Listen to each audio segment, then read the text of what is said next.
I went back. I went back to where I was made, where I began, the place where I will always be. I went back to my 4 years of history, the time of war. It was empty. I was alone. I saw the stairs, the floors, the walls. I saw the things I've always remembered. Once I saw the museum of my adolescence, I remembered the good and the bad of the friendship, the bonds, the brotherhood we had, the comedy and the tragedy. It moved me. It brought me back. I walked out and saw the fields of play and the fields of death. It brought me back to the start. You see this tree right here? Yeah, it's the same tree that's always been there. It's just a tree. I think we should jump off it. That's a horrible idea. Well, remember, he's just an athlete. You don't think we're actually gonna jump out of that tree with you, right? Well, maybe you'll do it now. He's an idiot. He's so stupid. Oh my gosh. Well, on the off chance he died. Damn. He's alive. See, it's not that bad. Oh my God. But you won't do it. You're right, I won't do it. Why not? Because Sounds like somebody's a little bit of a chicken. Guys, I'm not gonna jump out of the tree. You won't. I bet you won't. See, look at this dude. Look at this. Look at his haircut. It's all bad. And he won't jump off of trees. You know what? Fine. I'll just jump out of the tree.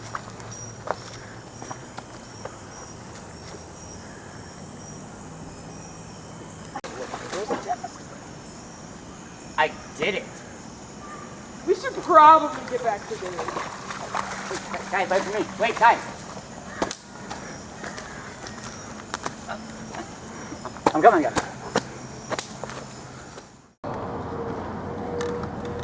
Come on, guys. Hurry up.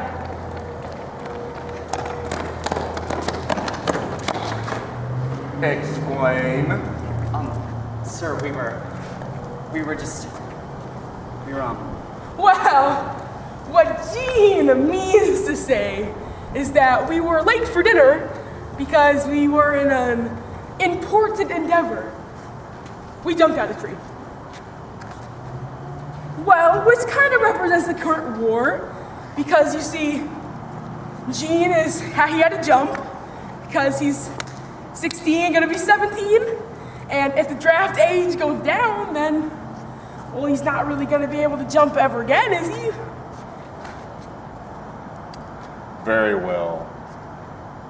Dinner is still being served in the cafeteria. Go in, get your tray, and I expect you to go straight to your room.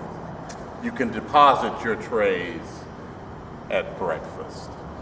Yes, Mr. Homie. Oh, hell. Sometimes it's just the way you say it. You'll learn. Not again. Wow. Blitzball! Blitzball. Oh, God. Run! We played blitzball a lot that summer session. I hear it's still played at Devon today. It's funny, really, how things went. The summer session was my first time I felt like I had become involved with Phineas.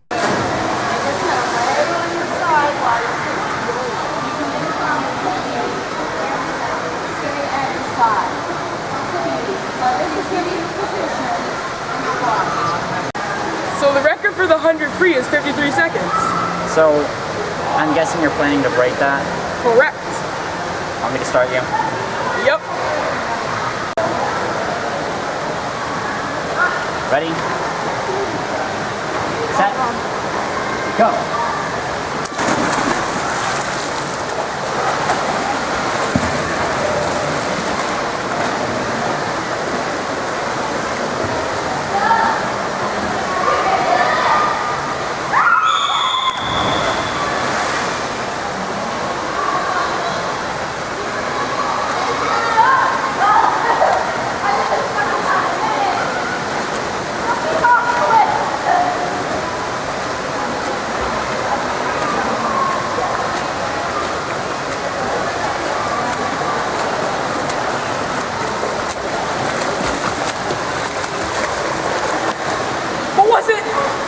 50 seconds.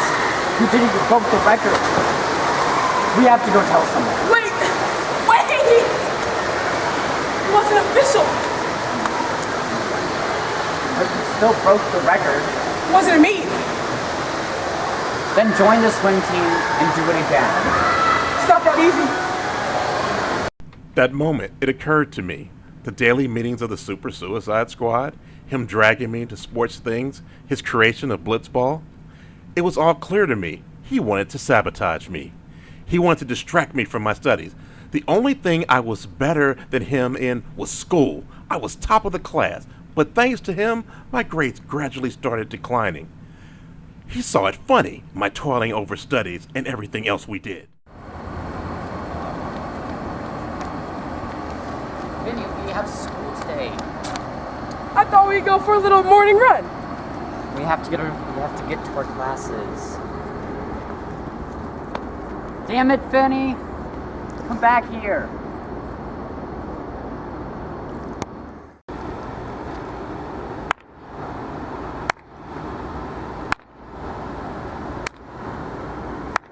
You happy? All right, let's go.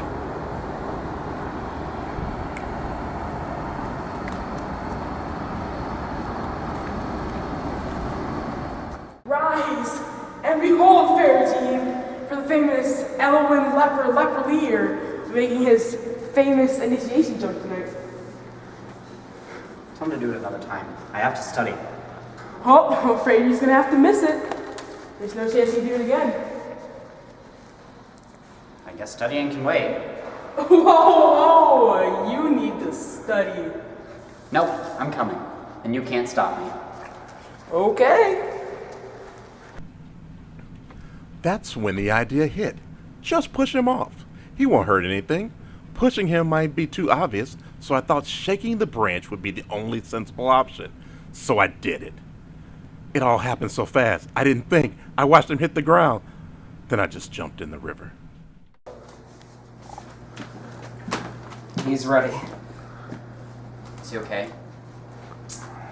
He won't play sports forever.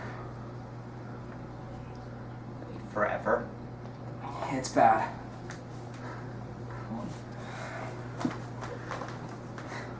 Now.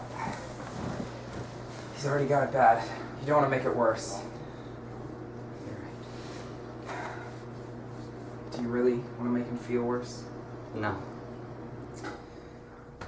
Then go get him.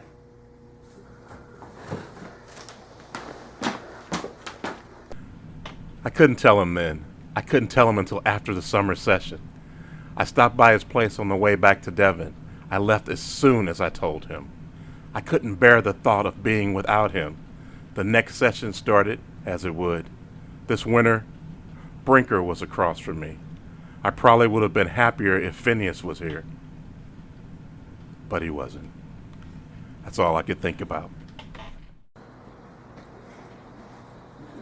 See what you did? You got rid of him. Smart. Got the whole room to yourself. I didn't do it on purpose. It was an accident. Sure. Tell yourself that. But I know what you did. How easy was it, huh? Did you just push him? Huh? Did you just lure him up there? How easy was it, Gene? Huh? How easy? I know you did it. Delighted. Brinker, I didn't push him. He slipped. Now get out. Okay. Phineas soon returned. He had a new kind of ambition. Rather than trying to become an athlete, he tried to make me an athlete. That was pointless, because I was always meant to be the smart one. I can't work out. Teachers were just surprised that I could even lift weights. But during this Olympic training, I received a letter from the newly enlisted Leper. I had to see him right away.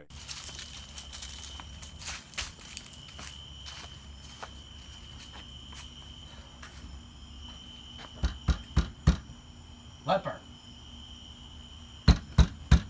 Leper!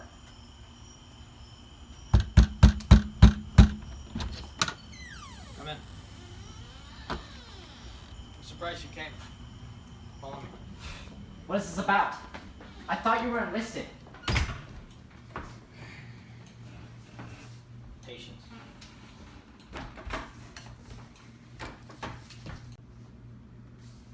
I'm sure your mother is glad you're back.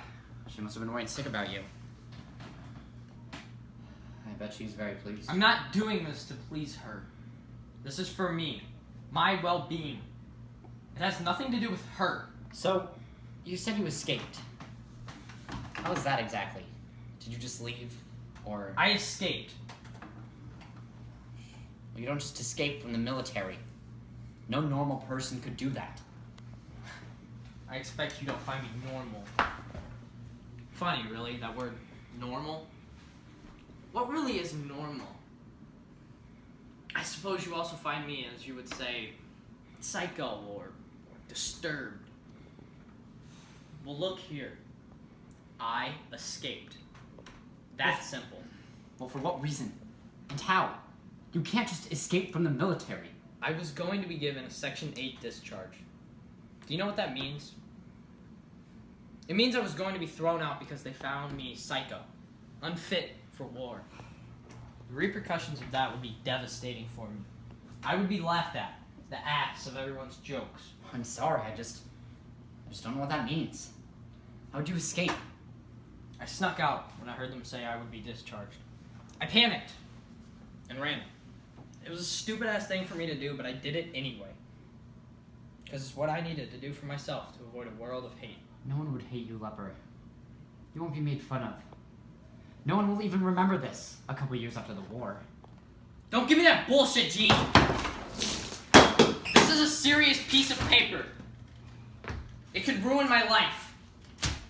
But a shallow, self-centered person like you wouldn't understand.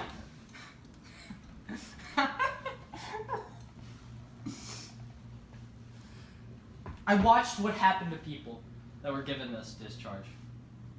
I saw people die. War is real, but you're too stupid to realize it. You're too busy pushing people out of trees. I did not push Finny out of the tree. It was an unfortunate event. Nothing I had control over. But you, on the other hand, will be found, trapped. The government won't let you hide forever. Ever think of that, Mr. Escape?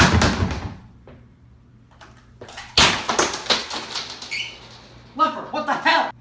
Leave, now.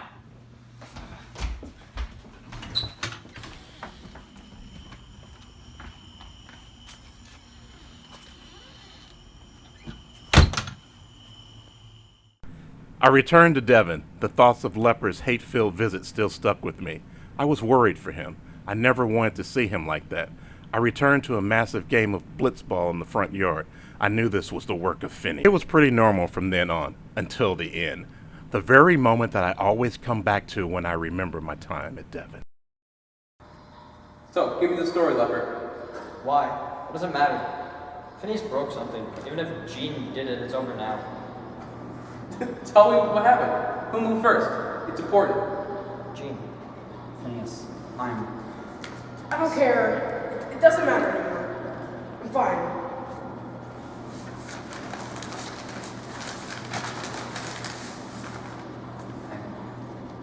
I'm so sorry.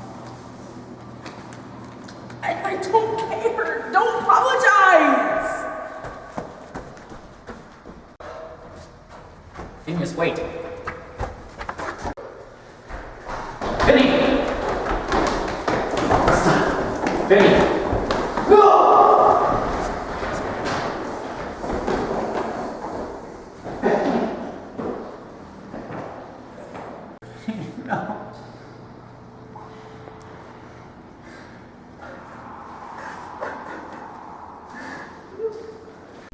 The doctor couldn't do anything. It was over. He was gone. Supposedly it was the last surgery, but I think it was more. I think he killed himself. But no matter what, I had to bear the hardest burden ever. His funeral. The funeral of my brother. But I have, and still feel, as if I died that day as well. I've never been myself ever since. I enlisted without doubt after that. I felt no loss. I just acted. I felt like I had to do what Phineas couldn't anymore. I had to be his body and mind. I became him more than before. I carried on with my life as him, with him. I would never be the person I am without him having died that day. I would be in a lab, slaving away, instead of venturing the world as a war messenger. I became a different man, a man with more purpose, a man with a free spirit. I just did things. Thanks to that young boy who died, I became the person I am today, and the person I will always be. And it's all thanks to you.